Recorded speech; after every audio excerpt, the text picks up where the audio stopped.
लड़कियों के हॉस्टल में घुसकर शारीरिक छेड़छाड़ करता था। जब लड़की इस बात का विरोध करती थी, उस पर तेजधार हथियार से हमला कर कर साइकिल लेकर रफू चक्कर हो जाता था। तस्वीरें देख सकते हैं कितना बेखौफ तरीके से दिखाई दे रहा है, ना ही डर ना ही पुलिस का खौफ। इसकी आंखों में आप देख सकते हैं कैसे मास्क अपना उतार रहा है। तस्वीरें आपके सामने। नमस्कार, मैं हूं रमेश कुमार। इस वक्त की जो बड़ी खबर है वो आपको दिखाने है। साइकिल वाला साइको अब पुलिस की कस्टडी में। आप देख सकते हैं इस बदमाश को जो लड़कियों के हॉस्टल में घुसकर शारीरिक छेड़छाड़ करता था। जब लड़की इस बात का विरोध करती थी, उस पर तेजधार हथियार से हमला कर कर साइकिल लेकर रफू चक्कर हो जाता था। तस्वीरें आपके सामने है। कस्टडी में देख सकते हैं सेक्टर 39 पुलिस के शिकंजे में अब फंस चुका है साइकिल वाला साइको बदमाश। इंस्पेक्टर राजीव कुमार और उनकी टीम को एक बड़ी सफलता हासिल हुई है। साइकिल वाला साइको बदमाश अब चढ़ चुका है 39 थाना पुलिस के शिकंजे में। तस्वीरें आपके सामने हैं, देख सकते हैं इसका चेहरा देखकर ना तो इसे खौफ है ना ही पुलिस का डर। तस्वीरें देख सकते हैं बेखौफ तरीके से दिखाई दे रहा है पुलिस की कस्टडी में। पुलिस ने इसे गिरफ्तार कर लिया है। इसके नाम की पहचान सूरज है, जो कि डड्डू माजरा कॉलोनी का रहने वाला बताया जा रहा है। किस किस जगह पर हॉस्टल में जाकर वारदात को अंजाम दिया, मैंने 37, 16, 18 और कई एरियो में इसने वारदात को अंजाम दिया और किस तरह से ये फरार हो जाता था कि इसकी गिरफ्तारी को लेकर कई टीमें काम कर रही थी। कि शहर में लड़कियों में काफ़ी खौफ था कि ये बदमाश हॉस्टल में घुसता था और शारीरिक छेड़छाड़ के बाद तेजधार हथियार से हमला कर देता था। देख सकते हैं अब इसकी गिरफ्तारी हो चुकी है। तस्वीरें देख सकते हैं कितना बेखौफ तरीके से दिखाई दे रहा है, ना ही डर ना ही पुलिस का खौफ। इसकी आंखों में आप देख सकते हैं पुलिस के नाम का इसके चेहरे पर डर तक नहीं। देख सकते हैं कैसे मास्क अपना उतार रहा है। तस्वीरें आपके सामने। इस पूरे मामले पर जानकारी जुटाएंगे डीएसपी धीरज कुमार के साथ। इसमें कल रात को हमने एक सूरज नाम का लड़का है, ये 30 इयर्स एज है और डड्डू माजरा टीएमसी का रहने वाला है। तो इसको हमने रात में अरेस्ट किया है। PS 39 में एक FIR नंबर 81 ये 13 मई का है, ऑलरेडी रजिस्टर्ड है। तो इसी FIR के सिलसिले में उसकी गिरफ्तारी हुई है।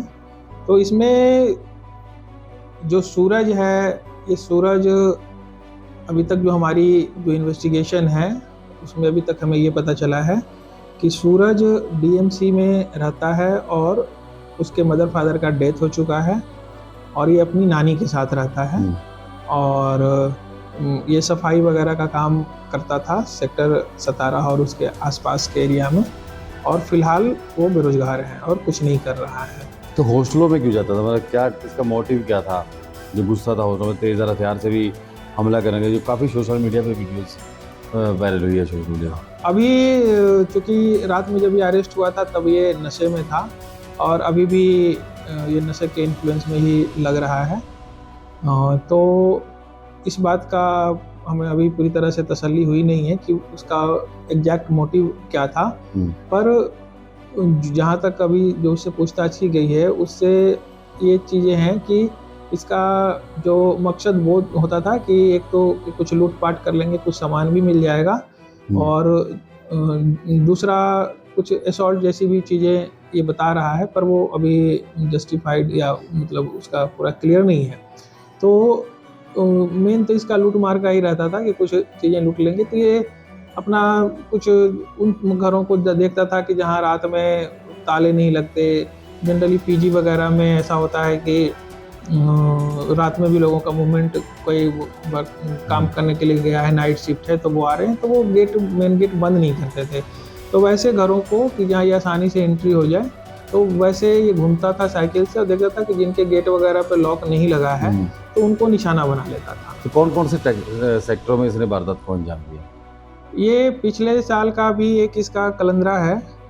ये सेक्टर 15 और जो उस दिन 2 वारदातें इसने की थी, एक सेक्टर 16 का था और एक सेक्टर 37 का था। तो 3 जगहों पे इसने तो क्या जी इसने जो लड़कियों के साथ भी जो मामला सामने आया था, अभी छेड़छाड़ करता था, शारीरिक छेड़छाड़, तो ऐसा भी कुछ तफ्तीश में इसने बोला बताया? नहीं, जो इसका वर्जन है और जो विक्टिम्स हैं उनके वर्जन हैं, उनमें अगर हम देखें तो इसका मेन मोटिव लूटपाट का ही था। तो लूटपाट के इरादे से ही घर में घुसता था। तो अभी कोई इसकी गिरफ्तारी कहाँ से की गई है? इसकी गिरफ्तारी कल सीक्रेट इंफॉर्मेशन के बेसिस पे थी और बाद में हमें और भी कॉल्स के बेसिस पे हुई है। कल हमने इसको सेक्टर 15 तो 15 में क्या इधर रोड हादसे में एक्सीडेंट हुआ था, उसके बाद गिरफ्तारी हुई है, या पहले को पीछा कर रही थी कोई टीम? नहीं, ये मतलब हमारी टीम लगी हुई थी उसी के बेसिस पे। तो एक्सीडेंट किसके साथ हुआ था इसका? कौन सा एक्सीडेंट? जब इसकी गिरफ्तारी हुई है, इसका एक रोड पे एक्सीडेंट भी तो हो रहा है किसी गाड़ी के साथ, तभी इसको पकड़ा गया वहाँ। हाँ, ये भागने की कोशिश में एक्सीडेंट हुआ है। तो पीछे टीम लगी हुई थी इसकी? हाँ, टीम लगी हुई थी। हमें थोड़ा थोड़ा ये इंफॉर्मेशन आया था कि ये हो सकता है। यानी इसकी पहचान पुलिस पार्टी के पास पहले हो चुकी थी? हो चुकी थी, यस। क्योंकि एक ऑलरेडी इस तरीके का केस 2025 में हुआ था, तो मतलब उसमें ये एग्जैक्ट ये नहीं था, पर ये एक कलंदरे में इसकी गिरफ्तारी हुई थी। तो चाकू की तेजर हथियार का क्यों इस्तेमाल करता था ये? तेजधार चाकू इसलिए रखता था साथ में कि अगर कोई अनटूवर्ड इंसिडेंट हो तो डरा धमका करके फिर वो वहाँ से निकल पाए, या अगर दूसरे को कुछ इंजरी करके भी निकल सके तो वो निकल। इसके आपराधिक रिकॉर्ड कितने हैं सर पहले? इसका 2025 जून में एक कलंदरा इसका बना हुआ है। ये DMCW माजरा कॉलोनी मलोया था। कलंदरा या कोई FIR भी है जी? एक FIR है इस पे चोरी का है, वो काफ़ी पुराना है, 2018 का। तो अभी पुलिस रिमांड हासिल किया गया है?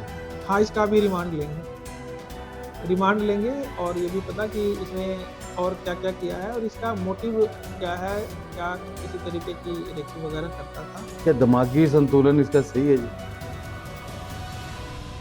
जो अभी तफ्तीश में हमने देखा है कि थोड़ा दिमागी संतुलन भी इसका लग रहा है। हालांकि he is not undergoing any type of treatment और कोई साइकेट्रिक काउंसलिंग वगैरह भी ये कभी नहीं हुई है इसकी।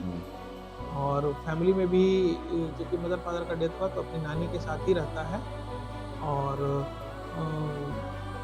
ड्रग्स नहीं लेता है, पर अल्कोहलिक है, तो एक्सेसिव अल्कोहलिक है। और अभी इसकी फैमिली को भी बुलाएंगे, फैमिली से भी कुछ बातें पता चलेगी कि इसका क्या है, तब हम आपको कुछ कह पाएंगे। तो देख सकते हैं सूरज नाम के युवक की गिरफ्तारी हो चुकी है। तो अब पुलिसिया तफ्तीश में और क्या निकल कर सामने आता है, ये तो आने वाला समय बताएगा। अपने सहयोगी गुरजीत के साथ रमेश कुमार।